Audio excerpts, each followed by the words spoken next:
The Delaware State Transportation Fund is woefully underfunded. So what is the new Secretary of Transportation going to do about that? We'll ask her. This is the Delaware Way. I'm Larry Menti. Welcome to the Delaware Way. One continuing story in the state of Delaware is the deficit in the Transportation Fund. Here to talk about that and many other topics, including digital driver's licenses, the new culture at DELDot, some of the current projects, is Jennifer Cohan, who is the DELDot Secretary. And let's start with the Transportation Fund. Okay. What is the deficit now? Right now, over the next 6 years, we're looking at a $780 million deficit. And out of that $780 million, $600 million are actual projects, and $180 million of that is actually state of good repair, so basically repairing our roadways and our bridges. So they're looking at a deficit in the general fund of, well, it was about $65 million, and now that's been cut because they made more money than they thought they were going to make in June. So that's tiny compared to the deficit for the Transportation Fund. That's the major problem. Agreed. And everybody disagrees, it seems like, at least two sides disagree on how to fix this problem. And my question is it fixable? Well, yeah, it absolutely is fixable. And I will tell you that the good news is there isn't anybody that disagrees that there's the issue, that we have a funding issue in the Transportation Trust Fund. But you're absolutely right. I think finding the solution and finding the right mix of solutions, because the right mix of solutions has to be additional revenue. We're almost at an emergency situation right now where we're going to have to look at traditional sources, whether that be gas tax, DMV fees, tolls. But we also have a longer range issue. People are actually driving less. We have cleaner vehicles.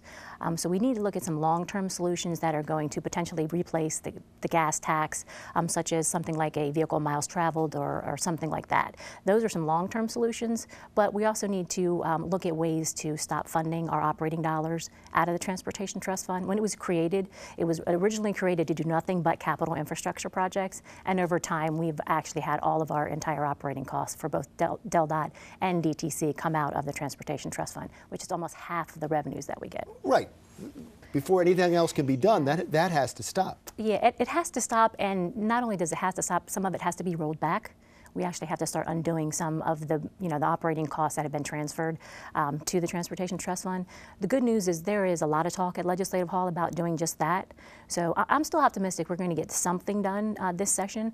I'm not entirely sure it's going to be the entire package that we're looking for, but I'm confident we're going to get something done. We have to get something done. There's some people that are saying that they don't want to give you any money or give you any new sources of revenue or taxes until they stop taking money from the fund. And when we were just talking, we did a pre-interview, and you said that there's even talk of an amendment to stop that. Sure. There's a lot of chatter. There's chatter about maybe a lockbox saying that any new revenues that come into the Transportation Trust Fund are used for nothing but transportation. We're completely supportive of that. There's also talk of a constitutional amendment, and what that would do is that would prevent future General Assemblies from doing that same thing and going, balancing the general fund budget through the Transportation Trust Fund. So all of which we are supportive of. Yeah, you want it to stop. It has to stop. Absolutely. And we haven't done much of it recently, but there's been, you say years of it, there's probably been decades of it happening. So we know we need to do something, and we need to do it now. And I think the revenue generation portion of it, it's a courageous conversation that the legislators are having right now. I mean, it takes a lot of courage to raise taxes and fees, especially as we're just rebounding our economy. But our roads and our infrastructure is key to economic prosperity, and if companies are going to come here and relocate here, we need a state-of-the-art and we need top-notch infrastructure. And I think the legislators, and I know the governor and this administration, are aware of that. Are you saying you can't go ahead with projects, even projects that are scheduled right now, unless you get an increase in revenue? Absolutely. There are several projects that are on hold. And again, $600 million of projects in our pipeline that are backlogged right now. So you need either a gas tax or a rise in DMV fees?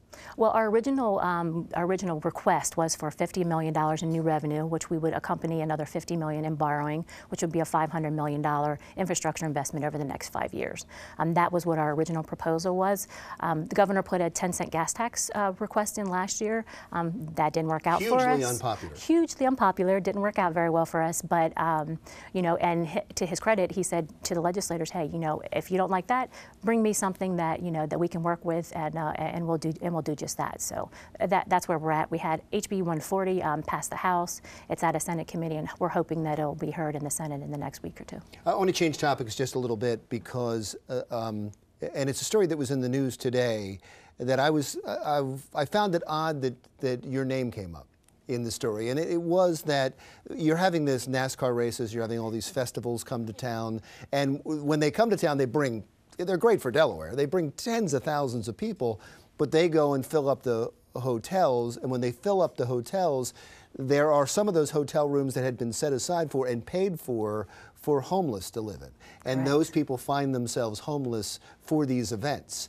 And as they were trying to figure out a solution, one of the advocates said, and we just talked to the head of the Department of Transportation to try to figure out a solution. How would you be involved in that? So that's an excellent question, and we weren't really aware of this, but DHSS, they give out vouchers to homeless individuals so that they can get low-cost like hotel and motel rooms. But when big events like Firefly and Big Barrel come to the state, you know, they basically are squeezed out of those areas. So the Department of Health and Social Services is finding locations for them to actually be housed for the couple weeks while both festivals are in town. But the key is to be able to get them from where they are now to where the new kind of temporary housing is going to be for them, and that's where we come in. Oh, okay. And I don't know why they don't just put it into the contracts. And I know this isn't for you, but they don't put it into the contracts when Firefly comes in, that they help to house some of these people. Well, actually, I know it's not in the contract, but they are actually, the folks from Red Frog are employing some of those folks during the time for the festival events. So no, I saw that. That's wonderful. It is wonderful, and I think we're learning more. This is the 4th year of Firefly, the biggest year, 90,000 people coming to Dover. But I think every year we're learning a little bit more, and that actually is a really good idea. We might take a look into that. Yeah, we're going to come back in another segment, and I do want to talk to you about the digital driver's license and a couple of other things. But you're excited, and your big push is this change in culture in DELDot. Explain that to me.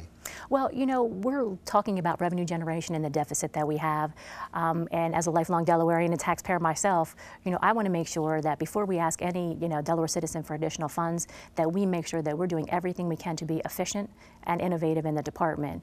And I will tell you that, you know, we've done a great job. We're one of the only departments that has reduced its overall operating budget over the last several years, almost 4%. We've reduced our debt service 20%.